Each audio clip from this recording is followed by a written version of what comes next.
Halo, Assalamualaikum warahmatullahi wabarakatuh. Bertemu lagi dengan saya di channel Yayu Handayasari. Karena banyak permintaan mengenai keposyanduan, kali ini saya akan menjelaskan mengenai apa saja yang perlu dipersiapkan pada hari buka posyandu atau pelayanan-pelayanan apa saja yang ada di hari buka posyandu. Oke, seperti kita ketahui bahwa sekarang posyandu itu memiliki arti yang luas ya, atau tidak hanya melulu tentang bayi balita, tapi juga menyangkut kesehatan dasar dari semua usia, mulai dari bayi balita, remaja, sampai ke lansia. Dan untuk hari buka posyandu ini yang perlu dipersiapkan itu hampir sama ya. Di sini saya akan sedikit menjelaskan apa saja sih yang perlu dipersiapkan dan pelayanan apa aja sih yang ada di posyandu. Ini khususnya akan bermanfaat sekali untuk ibu-ibu kader yang akan melaksanakan hari buka posyandu.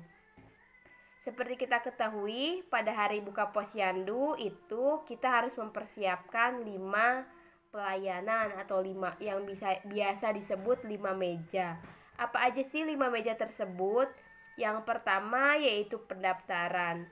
Jadi, ibu-ibu, bayi balita ataupun remaja yang akan di posyandu biasanya pada meja pertama itu pendaftaran, isi nama, biodata diri, usia, dan lain sebagainya.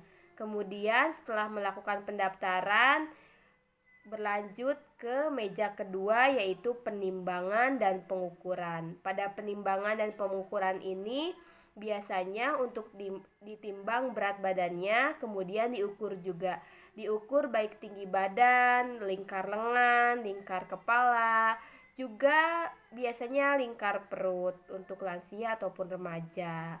Nah, kemudian setelah dari meja 2 ke penimbangan, berlanjut ke meja ketiga atau pencatatan. Jadi hasil yang tadi ditimbang itu kemudian dicatat baik di KMS-nya maupun dicatat di buku registernya.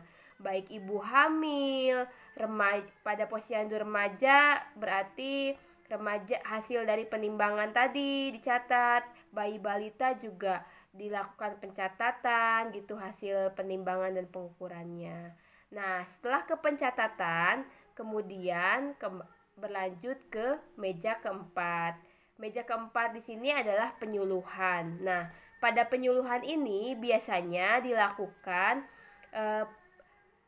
penjelasan dari hasil penimbangan kemudian dicatat. Nah, setelah ditimbang kemudian dicatat, lalu dilakukan penyuluhan. Misal pada bayi balita setelah ditimbang kemudian dicatat di buku KMS, ternyata timbangannya itu tidak naik. Nah, apa penyebab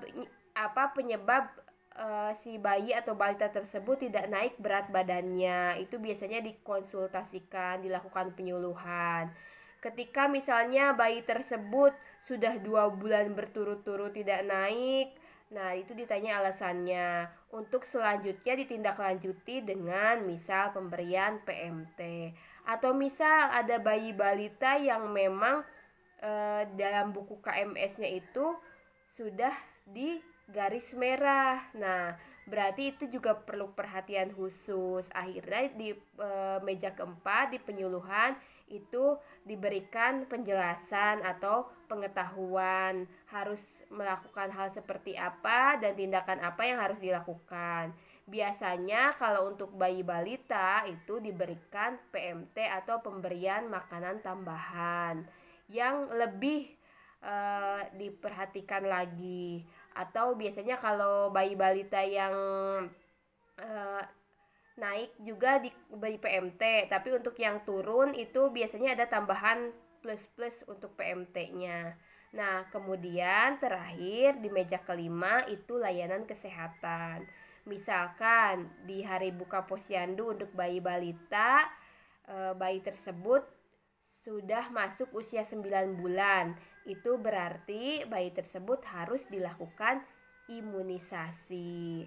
Nah, setelah itu berarti sudah selesai ya. Jadi itu ada 5 meja posyandu untuk hari buka posyandu. Untuk selanjutnya tidak di hari buka posyandu, yaitu dilakukan evaluasi. Untuk evaluasi ini biasanya ada juga yang melakukan screening atau kunjungan ke rumah-rumah jika ada sasaran posyandu yang memang tidak datang atau tidak hadir di posyandu. Mungkin itu saja penjelasan dari saya. Mohon maaf apabila banyak kesalahan. Saya mohon kritik dan sarannya serta masukan-masukannya. Oke, terima kasih. Jangan lupa like, komen, dan subscribe. Assalamualaikum warahmatullahi wabarakatuh.